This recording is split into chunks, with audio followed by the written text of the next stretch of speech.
Sejam bem-vindos ao Barzinho Nerd. Sandman, a obra aclamada de Neil Gaiman, ganhou uma série na Netflix. E agora a gente, quase um mês depois, decidiu fazer um vídeo. Então puxa uma cadeira, senta aí no chão e nos acompanhe até o sonhar. Os domínios de Morpheus.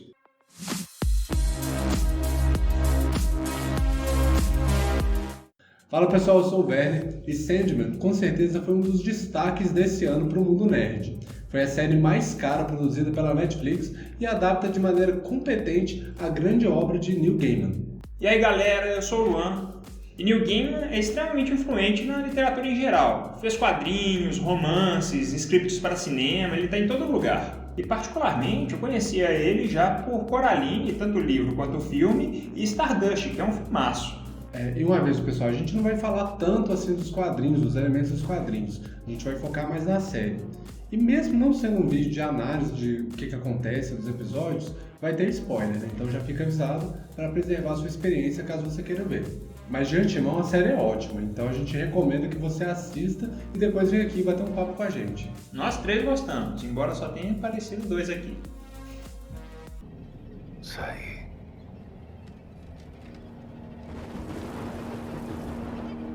Bem, gente, pois é. Sandman é uma das obras mais importantes dos quadrinhos nos anos 90.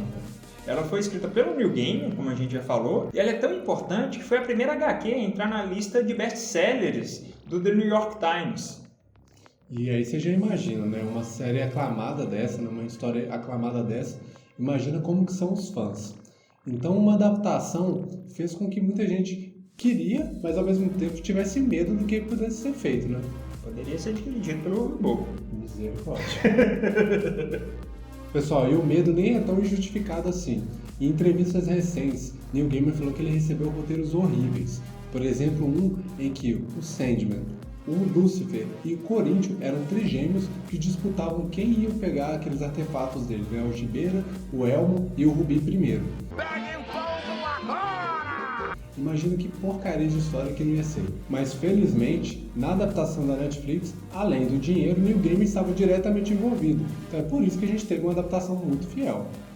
Bem mais Quando fiel. o autor está envolvido no negócio, Costuma ser muito melhor. costuma ser muito melhor. Tipo Game of Thrones, quando tinha livro, né? Quando o George Martin estava envolvido.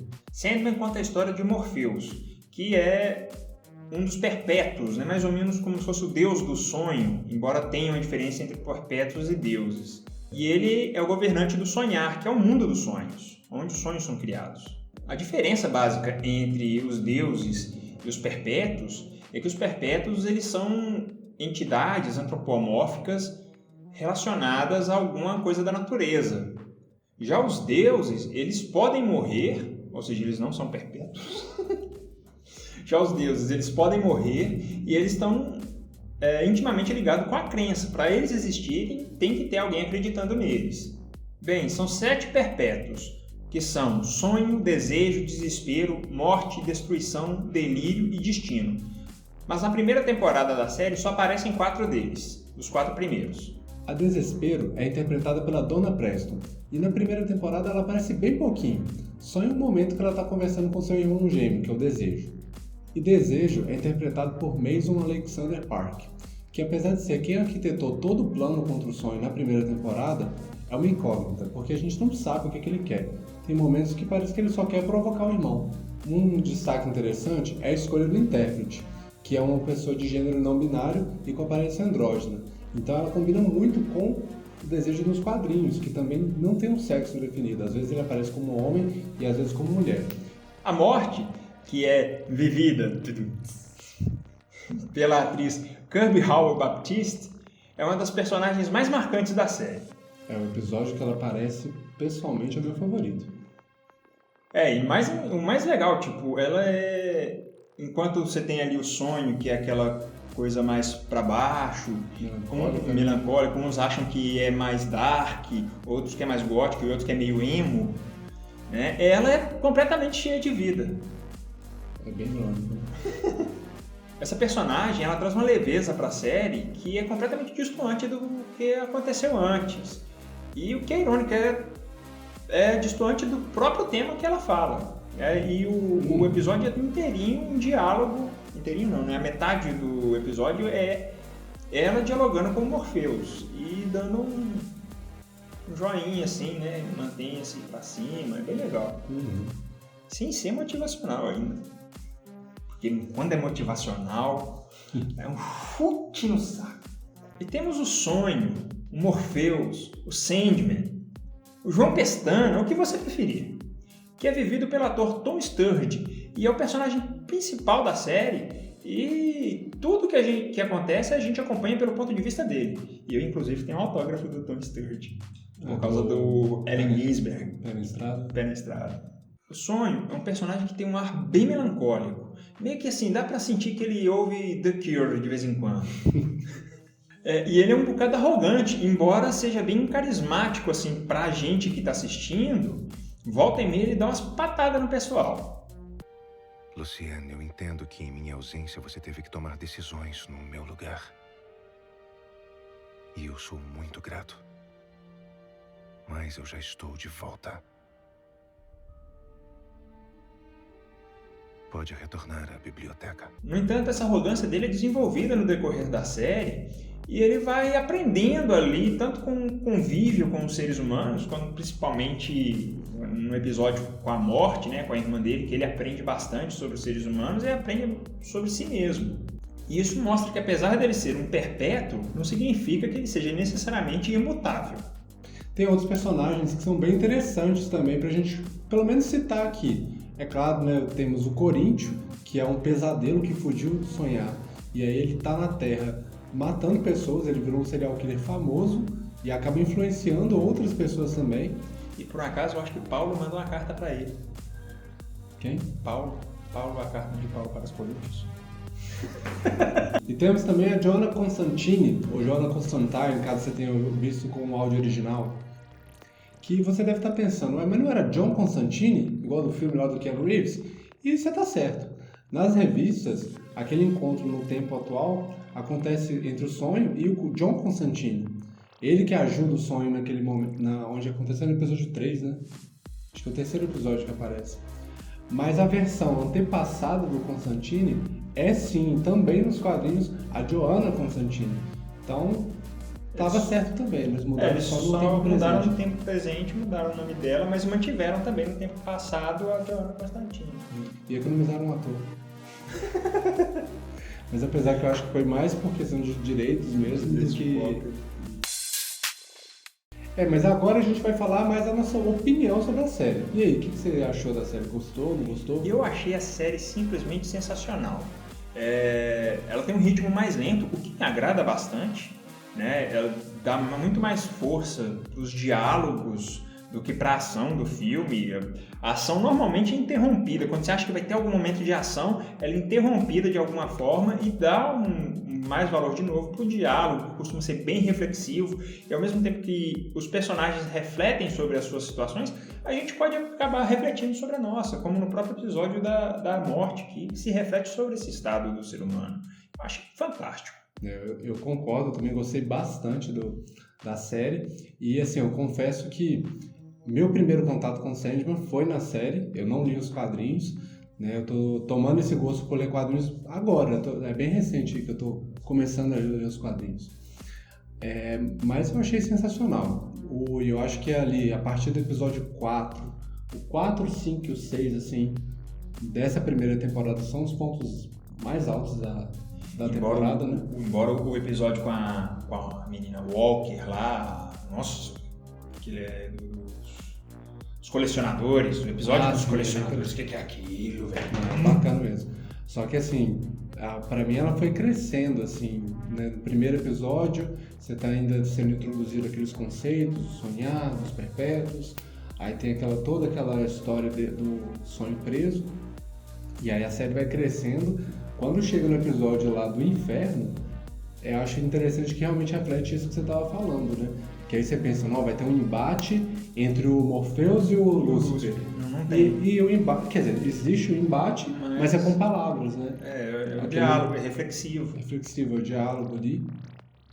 O quinto episódio, né, do John Dee, é pesado. Nossa, aquele lá foi o meu favorito. Aquela foi o meu favorito, porque eu gosto de umas coisas assim mais fortes, com um um toque, né? Que no final começa a dar um toque de terror e tal, umas coisas. Eu gosto disso. Ele vai disso. mudando muito o episódio. O episódio ele começa calminho, leve, e no final é 2 pés no peito.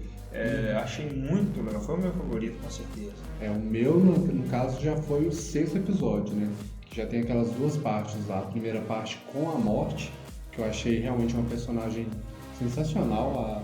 A leveza que ela traz na série é bem irônico isso, né? A morte é a personagem mais cheia de vida, que mais leve, né? Uhum. E a forma com que ela vai mostrando o trabalho dela, eu achei muito legal. Uhum. E eu gostei muito também da segunda parte, né? Eu esqueci o nome do cara que é imortal. Você lembra? Eu realmente não lembro. Mas o editor vai colocar o nome dele aí.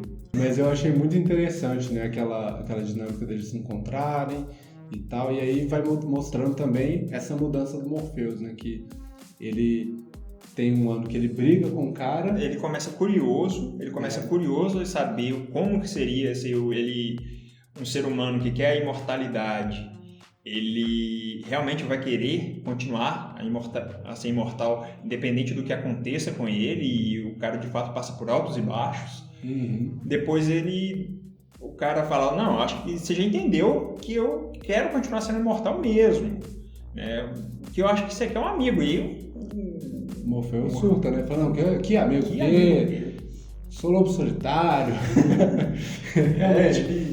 E arrogante mesmo ali. Ele é bem arrogante. E no final ele... E eu achei muito legal também o personagem lá, né, que a gente esqueceu o nome, mas que ele não desiste, né? Porque ele vai encontrar com o Morpheus lá, ele não está lá porque ele estava preso, ele vai e continua, ele faz um bar, né? E ele começa a gerenciar um bar para que possa continuar encontrando, e coloca lá as indicações para onde o Sandman tem que ir. Isso é muito interessante, que ele, né, depois de tudo isso, ele tá lá esperando o Sandman, e ele tem aquela... me desculpe pelo atraso, não é legal deixar um amigo esperando. Né? Muito legal essa parte. Então, assim, esse episódio, acho que... Porque teve 2 partes que são bem diferentes, mas elas meio que se conectam um pouco, né, pelo tema da morte ali. Eu achei muito legal, foi o meu favorito. A segunda parte, né, que adapta a Casa das Bonecas, eu achei muito legal também, só que pra mim o ápice foi nesses episódios, né? Sim, depois ela pra mim também. Continua bom, mas pra mim... Depois ela dá uma queda e começa a crescer de novo. A segunda parte é quase como se fosse uma segunda temporada, porque finaliza ali um arco, e aí depois começa de novo, do zero, introduzindo de novo o Morpheus como aquele cara que está recomeçando. Construindo o sonhar. E aí vendo ele perseguindo os sonhos e os pesadelos que fugiram, e aí começa uma outra história, e junto com aquela coisa do vórtice, que eu achei assim... achei fantástico. O episódio lá dos colecionadores... ele é bem interessante. Bem legal. E, no geral, a série é bem gostosa de assistir, né? Você vai assistindo cada episódio ali. Não é uma série que eu sentia a necessidade de maratonar, né? Porque ela tem alguns ganchos, mas não é aquele gancho de, nossa, tem que ver o que acontece no próximo, né? E também tem essa coisa da reflexão.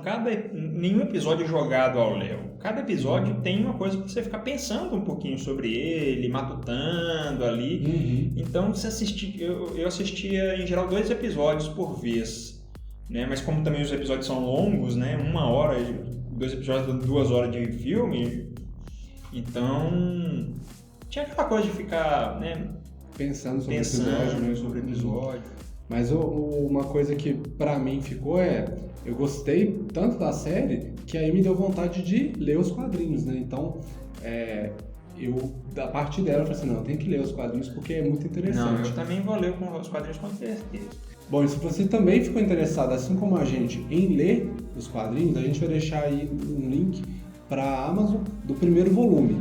E também a gente vai deixar um outro volume também que a gente vai comentar, que vai ser o que vai inspirar a segunda temporada, que é o Estação das Brumas. Então você pode conferir o link aí na descrição e comprar. E se você comprar por esse link, você ajuda nós do barzinho também. Então, exatamente. É Um outro motivo aí pra você comprar. Exatamente. Bom, e além da série ter me dado vontade de ler os quadrinhos, aquele final, né, que mostra que Lúcifer tá querendo uma revanche contra o Sonho e colocar ele de joelhos, igual falou, eu já fiquei bem interessado numa segunda temporada, se vai ter. Contudo, mesmo a série sendo muito boa e tendo feito bastante sucesso, a segunda temporada ainda não foi confirmada pela Netflix. Nem mesmo no Tudum, o evento de anúncios da Netflix, que aconteceu no dia 24 de setembro, deu nenhum anúncio sobre a possível segunda temporada e não falou nada sobre isso. Pelo menos hoje, no dia que a gente está gravando, não tem nada. Né? De acordo com o Neil Gaiman, a primeira temporada saiu em 5 de agosto. A coleta de dados terminou agora. Uma complicação é que muita gente não maratonou, preferindo tomar espaço entre os episódios. Insistir para que a Netflix agilize as coisas não vai adiantar. E aí eu fico com essa também, porque eu não maratonei, né?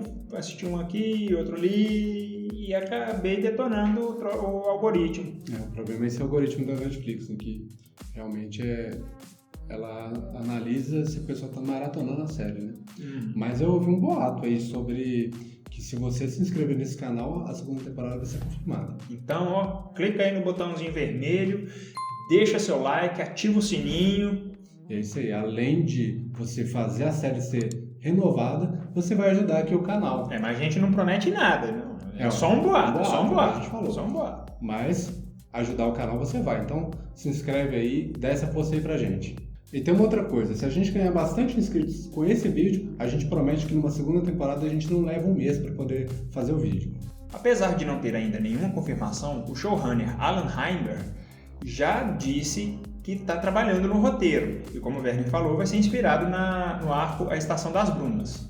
Estação das Brumas é um arco que vai ter o retorno de alguns personagens que a gente viu na primeira temporada, como por exemplo Lúcifer de Estrela da Manhã.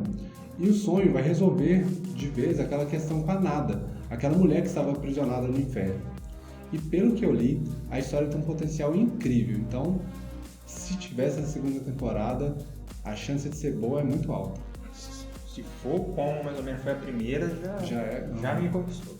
Mas é uma história, mas eu falo que esse arco da Estação das Brumas, ele é reconhecido como o melhor.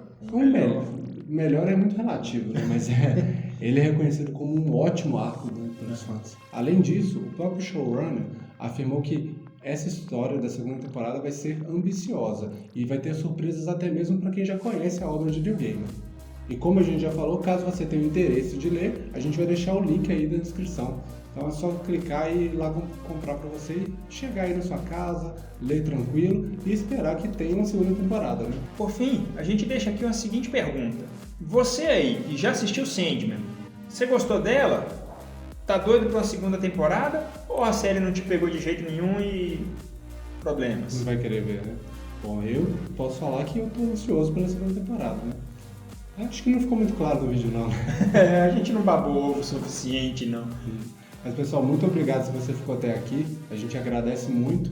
E deixa o seu like aí se você gostou e deixa também os comentários aí. Vai estar aqui tampando a minha cara 2 vídeos aí para você continuar aqui no barzinho, viu? Então, clica aí e até mais. Até a próxima.